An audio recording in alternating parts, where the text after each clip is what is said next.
Almost done. Good afternoon, everyone. Thank you for joining us today to talk about practical tips on how to make exercise a part of your everyday life again. I have firsthand experience of how hard the last 2.5 years have been on healthcare workers. I've watched my colleagues on the front lines put their own health and wellness on the back burner since the pandemic hit. COVID has changed how we work, how much we work, the way that we work, and for many of us, it has also changed how much we enjoy our work. Burnout within the healthcare system is at an all-time high. We're talking critical levels. Major alarm bells are going off everywhere, and we need to listen to them, which is why we are so happy to be able to connect with all of you today to talk about the importance of exercise and the role it plays in helping you take care of your own health and wellness. Everyone on this meeting, everyone listening right now, spends their professional lives taking care of others. And it really is time for you to start taking care of yourself again. So thank you to Helen and the CHIO Wellness team for giving us this opportunity today. Okay, before we get started, I just wanted to talk a little bit about who we are. My name is Suzanne Rutherford. I am a family physician in Kemptville, so a small town just south of Ottawa, where I own and operate a clinic and also work in hospice medicine, and I also do some palliative care. Over the last 2 years, I've also been tasked to opening several COVID assessment and vaccination centers where I continue to serve as their medical director. My own passion for fitness and nutrition started in my undergraduate years when I studied nutritional sciences at the University of Guelph before attending medical school in Australia. I've always been a really active person. I loved to work out when I was high school. I loved to go to, work out and go to the gym when I was in university. I've also really always enjoyed outdoor activities. So downhill skiing, biking, hiking, water sports, you name it. And generally I love it.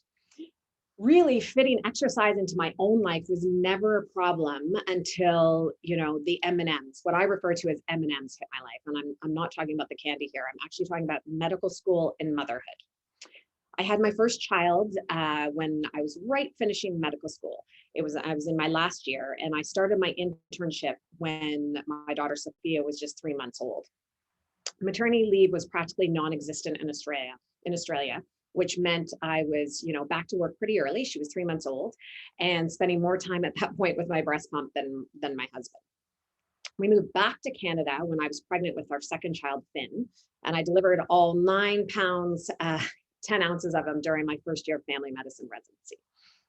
Needless to say that it was a time in my life when I was definitely not finding time to exercise, eat well, or maintain any sort of health regime. To say I wasn't thriving really is an understatement. If I really had to be honest with myself, I was barely surviving at that point. I was trying so hard to be a good mom, a good doctor, that I completely forgot to be good to myself. At that point in my life, I didn't recognize the person who I saw in the mirror, and I felt a complete disconnect with myself. I quite literally become a stranger in my own body. Fortunately, I experienced a light bulb moment that reminded me of how important it was for me to look after my own health and wellness. And I slowly began to incorporate exercise and balanced nutrition back into my everyday life. Fast forward 15, I'm not that old, 15 crazy but amazing years, and I've never looked back. Exercise has become a critical part of my everyday life. It is truly the fuel that I need to keep my engines running.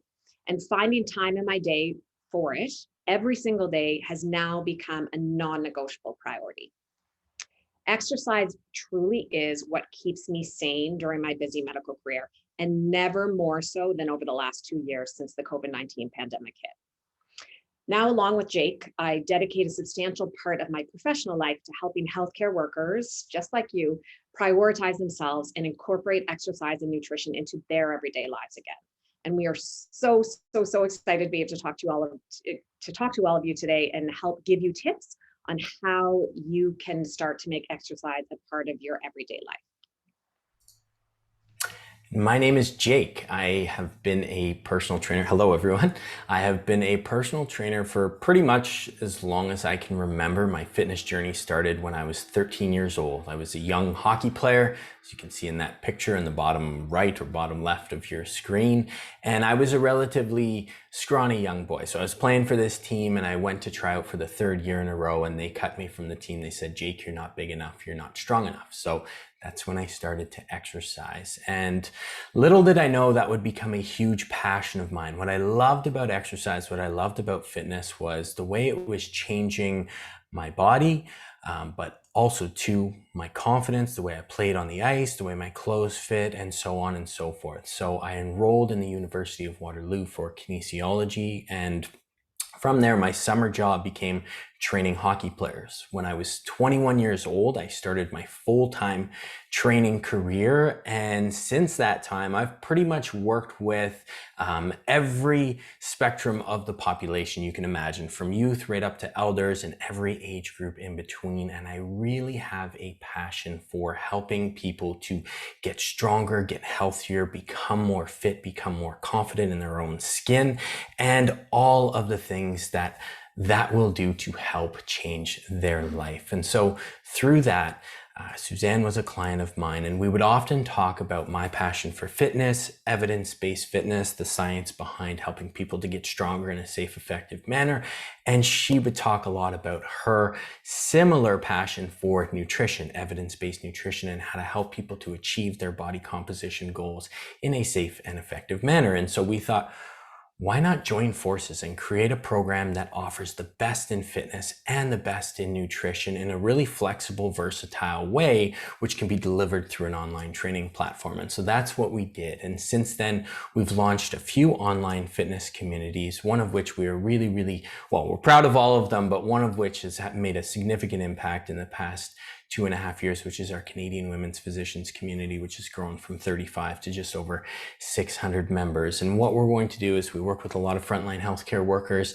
The tools, the tips, and the stories you're going to hear today are firsthand from our experience working with these amazing people.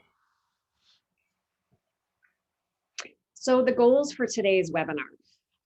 Over the next 40 minutes or so, we will be discussing the most common obstacles or roadblocks that prevent healthcare workers in particular from making fitness a part of their everyday lives. Now, we like to call them roadblocks because with any roadblock, there's always a detour. It's just about knowing how to find it. We hope that you will all leave with a new understanding of the importance of prioritizing your own health again. And we'll have more tools in your toolbox to help you incorporate exercise into your life. Our biggest wish is that at some point during this presentation, you may have your own light bulb moment and can walk away with the tips that will help you live your healthiest lives yet. Now, bear in mind that we will be focusing mainly on exercise as part of your health regime, but the roadblocks we discuss and the strategies to overcome them really do apply to all forms of health and wellness, including exercise, but also balanced nutrition, meditation, mindfulness, or really any other behavior that benefits your life. And as Jake mentioned, we're also super excited to be able to share some stories of fellow healthcare workers who have used these strategies to overcome their own roadblocks and really who are just like all of you on this call. And so before we dive into the amazing info coming your way, I just want you to take a moment, just a moment of self-reflection. You can even close your eyes and think back to maybe this past week or this past month, even this past year or the past 2.5 years, and some of the roadblocks and the hurdles that have come up in terms of you developing consistency with your health and your wellness routine. And likely over the course of the next 30 minutes or so, we are going to cover some of these roadblocks and give you practical tools on how you can detour around them.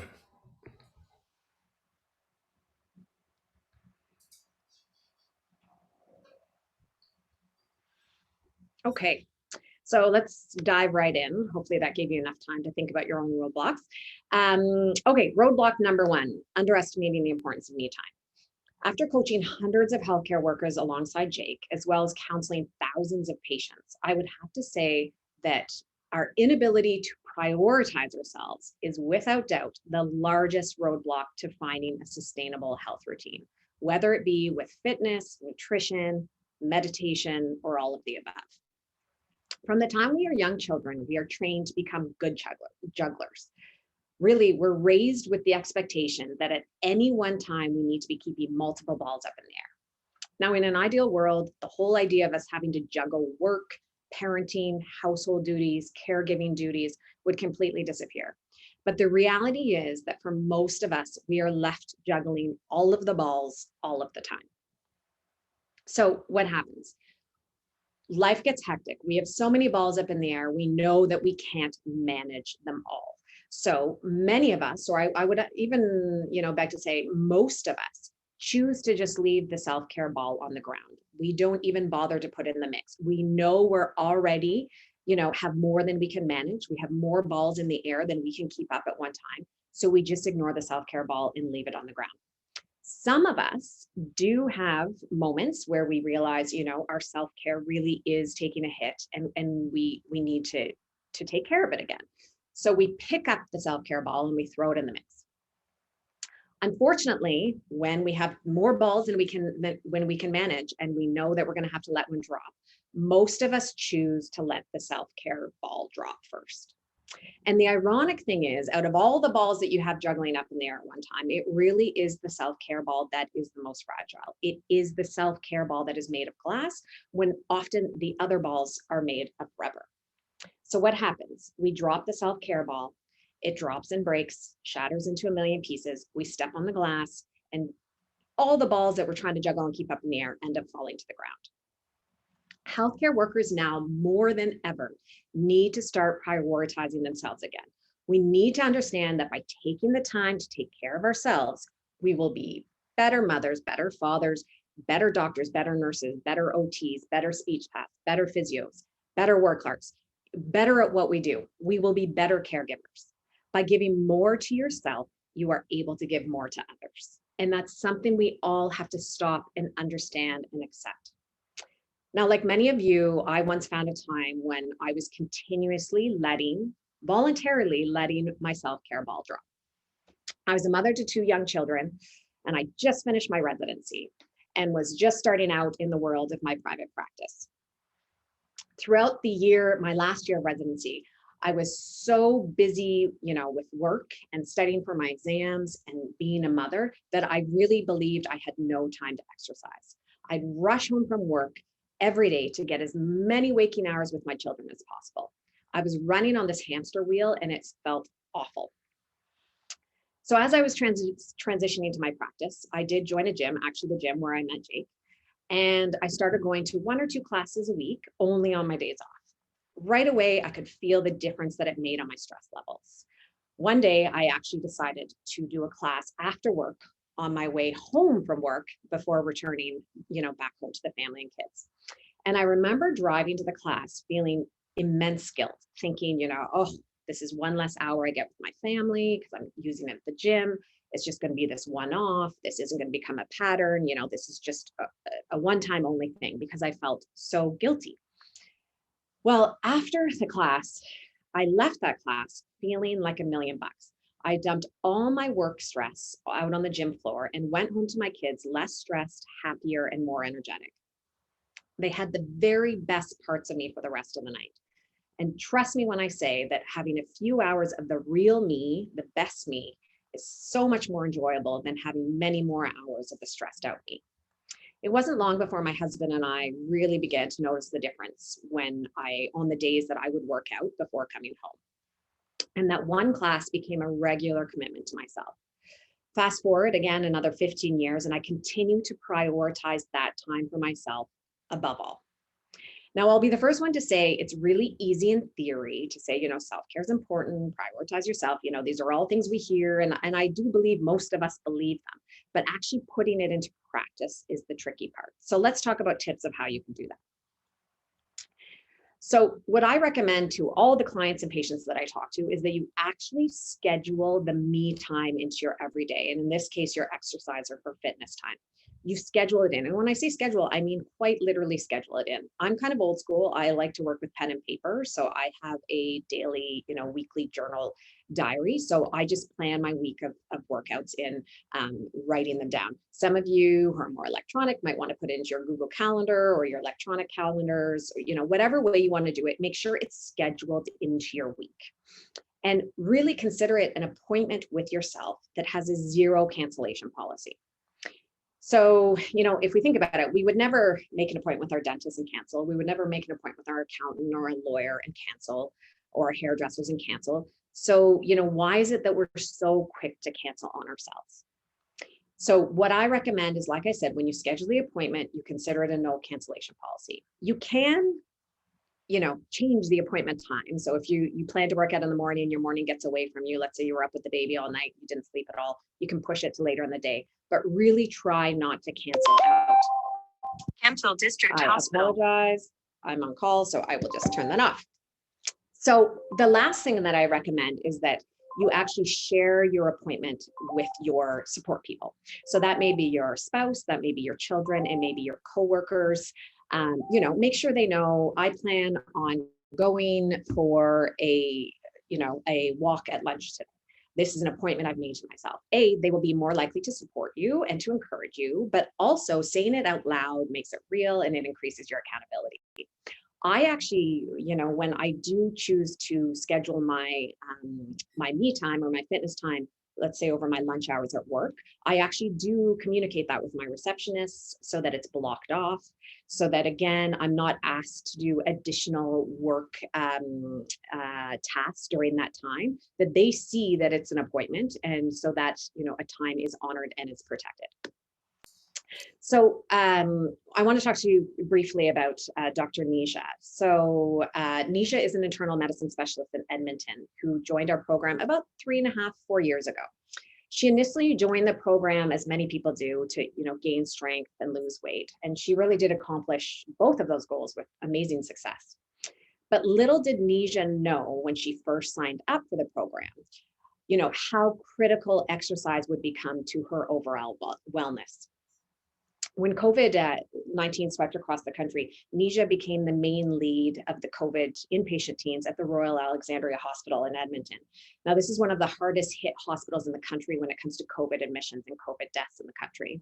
She was in charge of coordinating multiple teams at one time and quickly found her life completely consumed by the pandemic. She worked more days on call during the pandemic than any other internist in the country. In fact, between from 2020 to 2021, she worked a total of 32 weeks at 7-day call weeks. 32. So more than half of the year she was on call and at that hospital.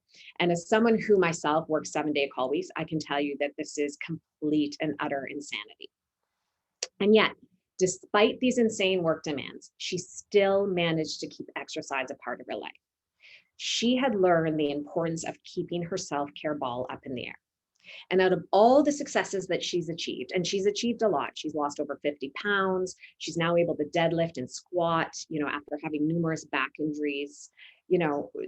Her successes with the program are long and lengthy, but really her biggest success of all was the fact that she had learned the importance of prioritizing her self-care above all else. And to this day, it is one of the most inspiring transformations that I have yet to witness. And I just want to comment that those back injuries were prior to joining the program, years prior to joining the program. Roadblock number 2, waiting for motivation to strike. This is one of my favorite quotes. The most difficult thing is the decision to act. The rest is merely tenacity.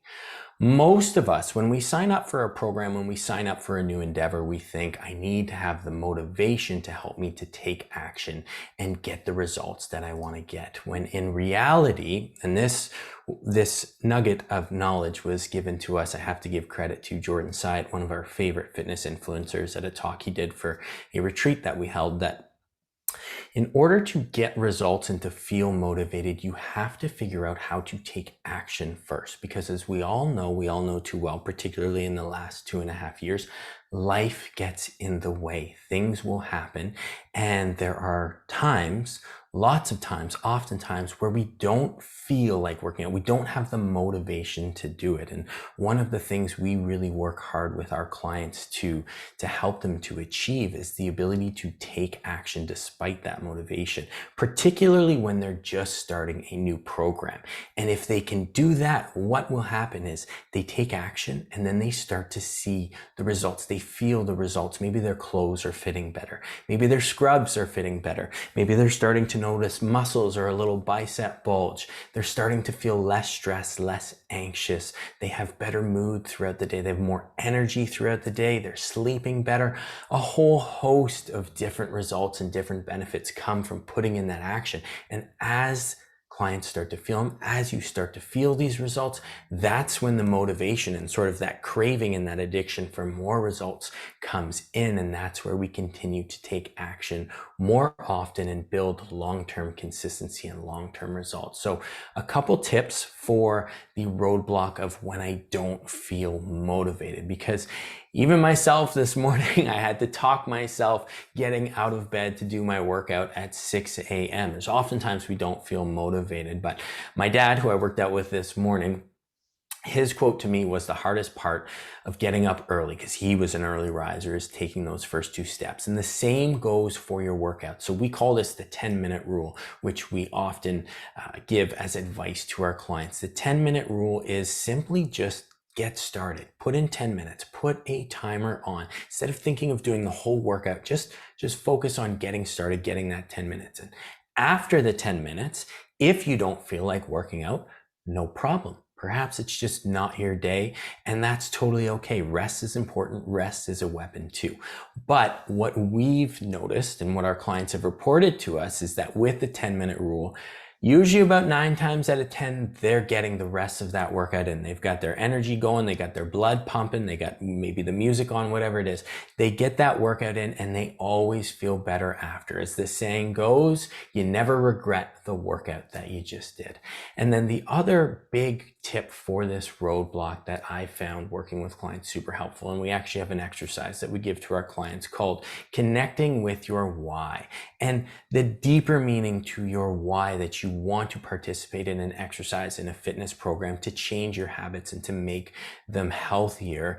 Not just, oh, I want to lose 10 pounds on the scale, or, oh, I think I should have a consistent exercise routine because it would be good for me. That deep, deep connection to your why. And typically it's related to how fitness and nutrition will impact your life. And for so many of our clients, and I love this because my parents set the example for me, which got me exercising. But for so many of our clients, it's not only how it's going to impact their life, but it's how consistent fitness and nutrition and prioritizing themselves and their self-care will help to impact the lives of those around them, particularly their kids and their spouse. So having that deep connection to your why when you don't feel motivated. One of the tips I often give to clients and to members is to have a picture of their family in their gym area, so they don't feel like getting in and pushing that workout. While that picture is there to remind them of their why they're doing this, and to push past that sort of roadblock and get that workout in, develop that consistency. And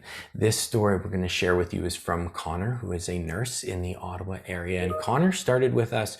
We did a pilot project for the Kemptville District Hospital, where Suzanne just had a call from, where we had 50 plus of their employees sign up for a fitness community fitness challenge. And initially Connor's motivations were, she wanted to get as healthy as possible and to feel as good as possible because she wanted to have a baby.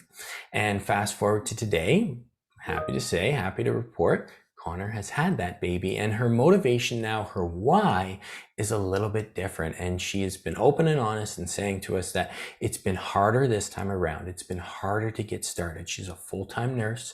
She's a student as well. She's a full-time mom and whatever other responsibilities she has, plus just getting back into things postpartum. But she has that deep connection to her why, which is to be the best mom she can, to be the healthiest mom she can, and to set a really good example and be a role model for her little baby coming up. So we're proud to say that Connor is still a member of the program and still achieving amazing things. Okay, so roadblock number 3, the all or nothing mentality. Now, this is when our good old type A personalities can really kick us in the butt when it comes to exercise. So tell me this, why is it that we feel the need to do all of the things all of the time and to perfection? And if we can't do it all perfectly, then we choose to do nothing instead. Does this sound familiar to any of you? You decide to start exercising again. So you join a gym, buy a program, sign up for a race, and all of a sudden you feel completely overwhelmed by what is expected. You feel like you should be going to the gym at least 3 or 4 times a week to get your money's worth. And each time you go, you should be, working out at least an hour to make it worth your while. Or let's say the program you signed up for is way more time intensive than you were ready for, or the training schedule for that race you signed up for is way more involved than you thought. And all of a sudden, because you can't do it all perfectly as you had expected to, you give up, quit, and choose to do nothing instead. Super common. I have no doubt that most of us, who are listening to this have probably experienced this and gone through this at some point. I know I have. So one of the biggest barriers to exercising consistently is our own mindset, this own idea in our head that we have to take this all or nothing approach to reaching our goals. When really the real secret to exercise consistency is truly just doing something most days. I mean, we can always do something. We can do 1 round of the workout instead of 4. Like Jake just suggested, do the 10-minute rule, see how it feels. We can walk, instead of taking the elevator at the hospital, we could walk the stairs. We could walk to the mailbox after work to pick up our mail instead of, stopping by in our car. The list goes on and on about all the somethings that we can do. Once we start, or once we give up trying to do everything perfectly, then we realize that doing something each day to move our bodies is what matters most. Not all the things, just something. Because the truth is, real results come from doing something consistently, not trying to do everything perfectly all of the time and burning out. It's the real results come from doing something consistently. So tips and tricks. This is the mantra that I want you all to sort of put tattoo onto your brain. It's what I have our clients and my patients repeat to themselves over and over again. Something is better than nothing, and done is better than perfect. Gone are the days when I feel like I have to do every workout perfectly. There was once a day when I would never dream of even starting a workout if I knew I couldn't finish it right from start to finish. Now I do what I can, and that is more than good enough. Some days that may be 2 sets instead of 4 of each exercise. Some days it may be running, going for a 3-kilometer run instead of the 5 that I'd planned. Whatever it is I get done, I celebrate it because it's something. I find this mantra really, really helpful whenever I'm dealing with any sort of setback, let's say an injury, or, I'm healing or recovering from an illness. In the good old days, I would have just abandoned exercise altogether anytime I had a setback like that. Now I just do what I can based on my limitations. And again, I celebrate that as a success because I'm doing something. So next time you think of skipping out on your daily dose of exercise, regardless of what it is, if you think, I'm just not going to do it today, just stop and say to yourself, done is better than perfect, meaning doing it is better than, trying to do it perfectly and not doing it at all. And something is better than nothing. So our next client story, Cara, is a perfect example of this. Cara is a hospital-based physiotherapist. She loves to be active. And in fact, physical fitness is somewhat a requirement of her job. She has a very physical job in the work that she does. Just like many busy working moms, she struggled to fit exercise into her daily life once she had her children. She's always loved to be parts of sports teams. So that was a natural way for her to get fitness. But obviously with 2 young children, she was unable to commit to that sort of time commitment.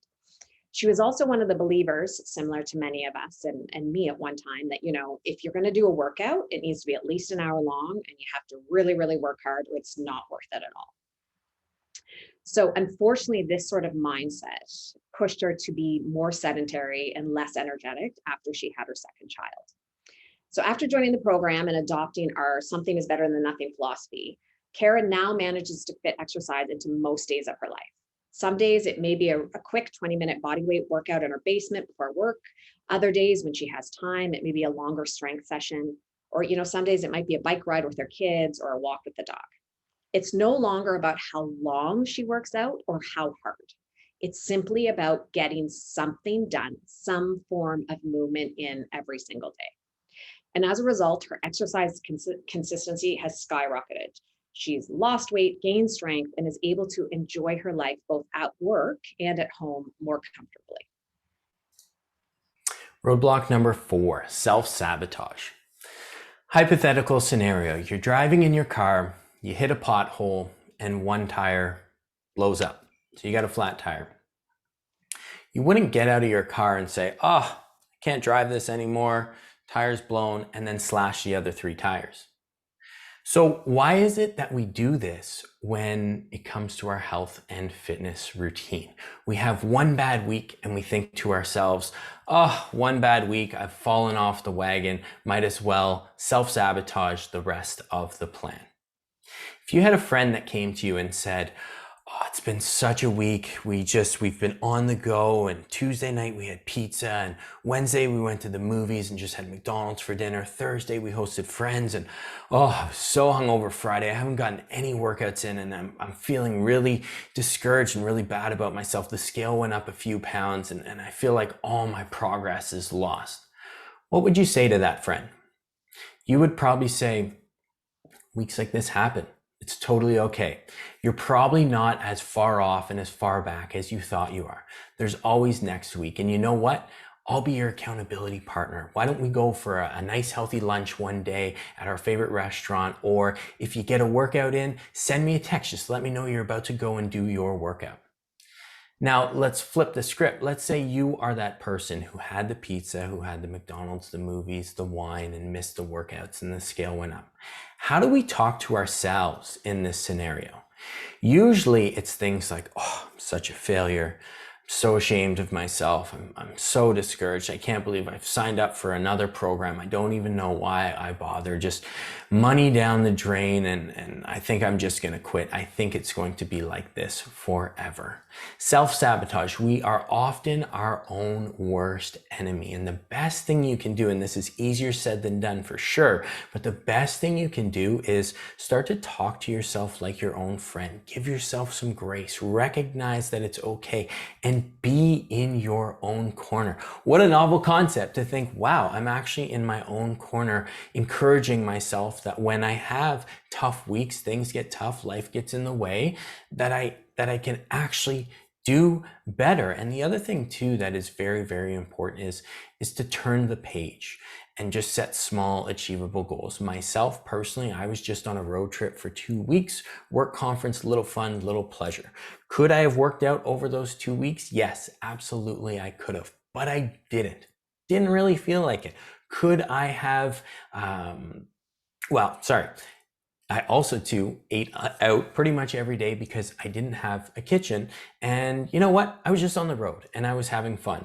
And so through that, coming back from it, and from what I've learned through my experiences as a coach, is it's okay to have weeks like that. You can always get back on track. In my 17 years of health and fitness, those 2 weeks are just a very small part of the journey. And what I did when I got back was I went to the grocery store. I cooked a healthy meal that night. I set an appointment for a workout with my dad this morning and just got back on track that way.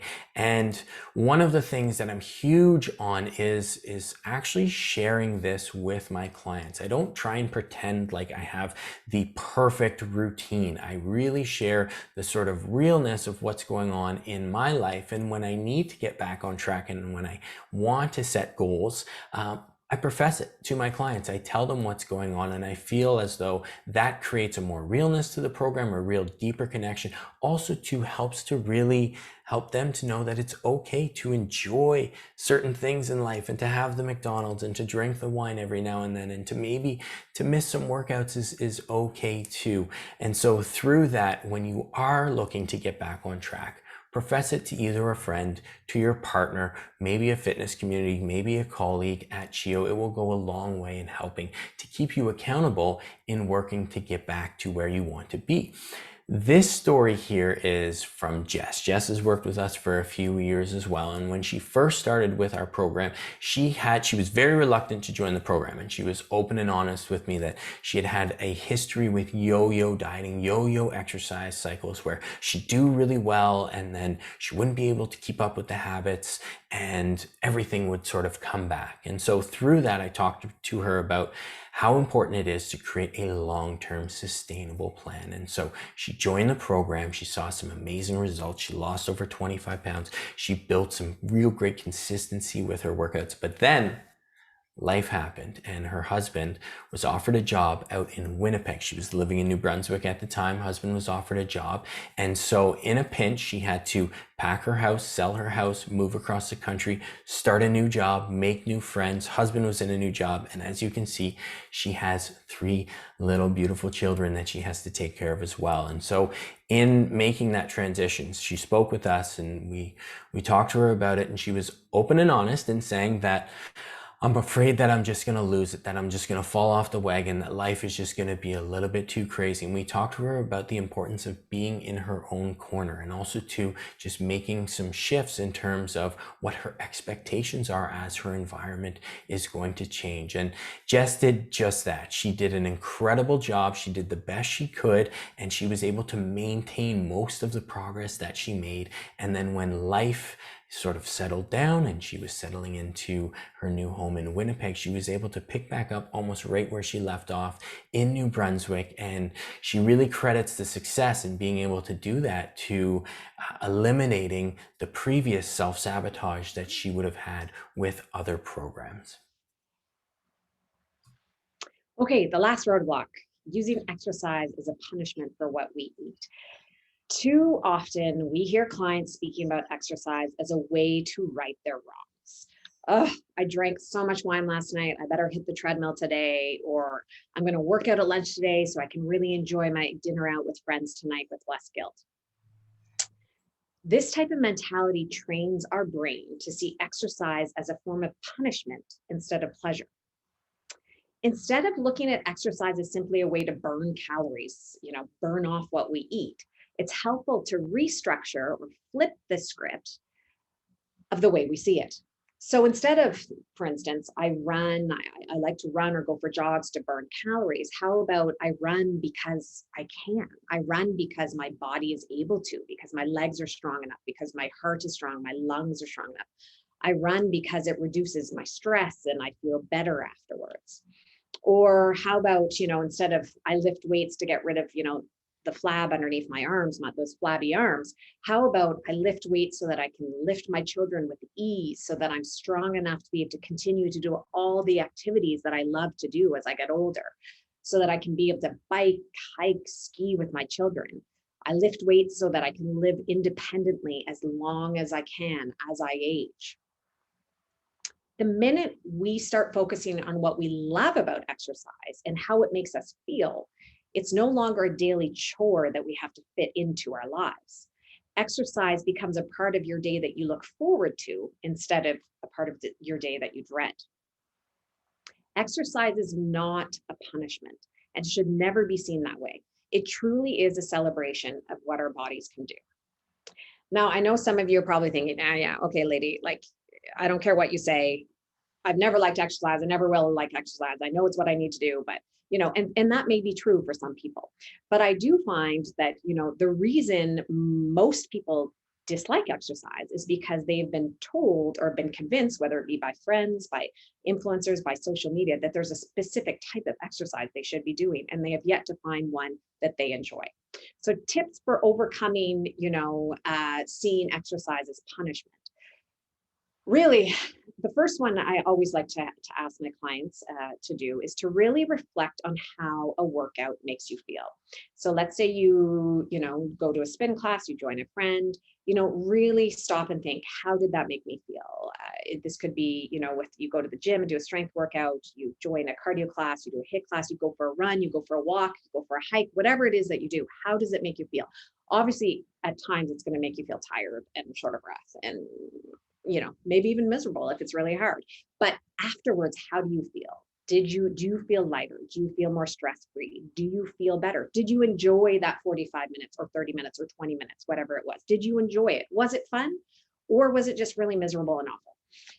If it was miserable and awful, that exercise isn't for you. And despite what you will read and like I said, see splashed all over the internet and social media, there really isn't, one magic recipe for the perfect type of exercise. And really what we care about more is that you're exercising consistently. We care about less what that exercise looks like. So like I said, really stop and reflect on whether the time that you're committing, the workouts that you are choosing to commit your time to, how they make you feel and whether you enjoy them. I also like my clients to really be mindful of how their strength and endurance really shows up in their everyday living. So, by working out every day, by going to the gym every day, how does that translate to an easier day-to-day life? So perhaps, you're doing more strength training, so your legs feel stronger, your back feels stronger. So if you're, let's say, an OR nurse on your feet all day, stuck in that OR, all of a sudden you're going home and you're not as physically tired at the end of the day. I have no doubt you're still mentally tired, but the physical exhaustion that comes from your job, is less. Perhaps it's, you're busy, you're an OT or physio, and you're all over the hospital doing consults, and just moving from A to B, getting from floor to floor is exhausting in and of itself, on top of the physical work that, often the allied health have to do as part of their therapy, because so much of it is manual therapy. Is your day easier because you're stronger, because you're fitter? And really, once we can start to see how our daily exercise regime starts to translate into making our life more enjoyable day to day, it's obviously easier to start to see that exercise regime as something that's pleasurable and not punishment. And finally, what I like to encourage all of my patients and clients to do is really to build their own fitness recipe. And I like to use the analogy of a fitness cake. So what I always say is the base of the cake, so the main flavor of the cake, so we're talking like chocolate, vanilla, sparkles, should be made with the form of exercise that you really enjoy doing, that makes you feel good and that you can fit into your daily life. So for me, that's strength training. I love to strength train. I love the way it makes me feel. I love how it makes me feel strong. I love how, at the age of 46, I know it's helping me age better and age more independently. So these are all the things that I love about strength training. I also have the opportunity to be able to do it every day. So that is what the base of my cake is made from. Then I ice my cake with workouts that I like to do, but are harder to fit in on a daily basis. And that tends to be, for me, my outdoor activity. So my skiing, mountain biking, hiking, those kind of things that I can fit into weekends or days off. That's what I ice my cake with. And then finally, I sprinkle my cake with the things that I know are good for my body and I really do need, but I don't love to do quite as much. So that would be your yoga, your mobility, your stretching, all those kind of things. So that's my cake. And my cake's going to look different from every other cake, from every other person and their cakes who are listening to this talk. But the key is to figure out what it is that you like to do.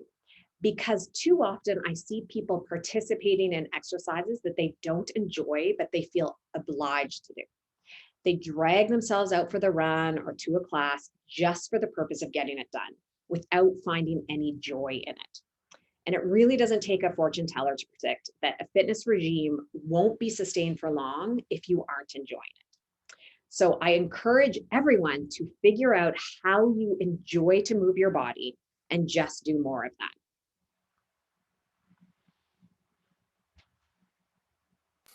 And Polly is a prime example of this. She came to us and joined our program.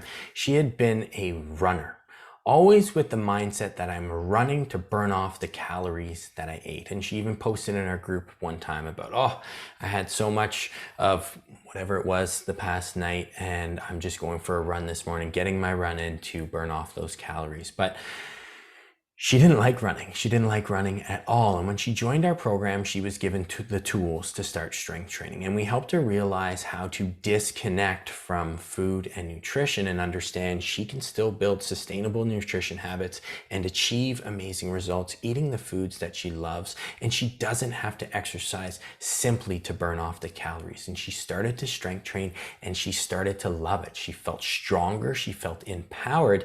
And through that shift, she started to notice better results, and she wasn't just simply performing exercise to burn off calories and feeling the guilt of eating some of the things that she was eating and knowing that she had to go and perform that run. And so through that, Polly's achieved some amazing results. I can remember one of the workouts she really loved. We had a boxing workout, body weight in our program, and posting a picture, and she just looked so strong and so energetic and so happy. And a big part of that is the mindset shift and not using exercise as punishment for what we ate. Okay, so we've identified the 5 main roadblocks that keep many people from making exercise a part of their everyday life. We've also talked about strategies on how you can overcome those roadblocks with simple shifts in your mindset. You may have identified with some of the roadblocks. Some of you may have even identified with all of them. But we hope that, after listening to this webinar, that you will, be inspired to prioritize your own health again. Because believe me when I say, you need it now more than ever. As I mentioned, earlier on when I was introducing myself, COVID-19 really did hit my own work-life balance very hard. When the pandemic hit, I was already a full-time family doctor as well as doing my hospice and palliative medicine. But then, I was tasked with opening up the assessment centers and vaccination centers. The picture here is my amazing team at these centers who I would have been lost without. But what the reality of that was, my one full-time job had turned into the equivalent of 3 full-time jobs. And I remember several moments during different peaks of the different waves when I actually felt like I was suffocating. I was so overwhelmed and so exhausted by how much was on my plate that there were times where I felt like I was struggling to take a deep breath in. I was irritable with my family, lost my patience. I was tired. I was not as pleasant to be around at home, as I'm sure my husband and my teenage children would attest to. I was also irritable and less patient with my colleagues. Honestly, it was affecting all aspects of my life. I found myself so tired that I stopped caring about things that normally I would care really deeply about. And I'm not sure if this is resonating with any of you on the call, but this is burnout. And this is what I was facing. And each time I started to feel this way, the one change that I had to admit to myself was because of the craziness of my work life, I had for a period of time dropped the self-care ball and stopped exercising. And, each time that I found myself on what I call the edge of the burnout cliff. So, I talk to my patients and clients about burnout all the time. You see yourself walking towards the cliff, you see it coming. That's the time where you really have to stop, reassess, and implement some strategies in self-care. Because once you're actually at the cliff looking down, it's often too late. And that's where we fall off and end up burning out. So each time, thankfully, I was able to recognize that I was approaching the cliff. And each time I put my exercise right back at the top of my priority list and started integrating that into my daily life. And each time that I was there, it was really exercise that pulled me back. It was the exercise, my daily fitness that grounded me. And once I was able to clear the noise in my head, see that, my lack of exercise during those weeks of craziness, particularly, I'll never forget in December when Omicron was going through the roof and we were performing thousands of tests a day and vaccinating thousands of people. And, everything felt so overwhelming. I finally stopped and said, no, this is it. I have to find my, 20, 30 minutes in a day to exercise. And as soon as I did, the fog cleared. Again, my mental health improved, and I was able to see what was going around me. And what I saw was frightening. I was, showing up at work, walking through the halls of the hospital, and I could see the burnout on everyone's faces. I could see it on the cleaning staff's faces, the security staff, the nurses, the ward clerks, the allied health, the doctors. Everywhere I turned, I could see people struggling the same way I was. And I realized, that they didn't necessarily have the same resources and tools to help them fit fitness, into their everyday life like I had, thanks to Jake. And it was my desire to help my colleagues and share how exercise could improve their life and share a program that was versatile and flexible enough that they could fit it into their busy lives. That's really how Fit for the Frontlines came to be. And so, as we've talked about, we launched the Canadian Women's Physicians Fitness Community over 4.5 years ago. And in my life, I have not worked on the front lines, but one of the things I am most proud of is helping members of our community to really continue to prioritize their health and well-being despite the challenges they faced. And on my travels last week, I actually met with some of our members for a live workout, and two of the ladies said to me after, like, "Thank you so much, Jake. You are the reason I have kept my sanity these past 2 years." And so our mission is health for healthcare.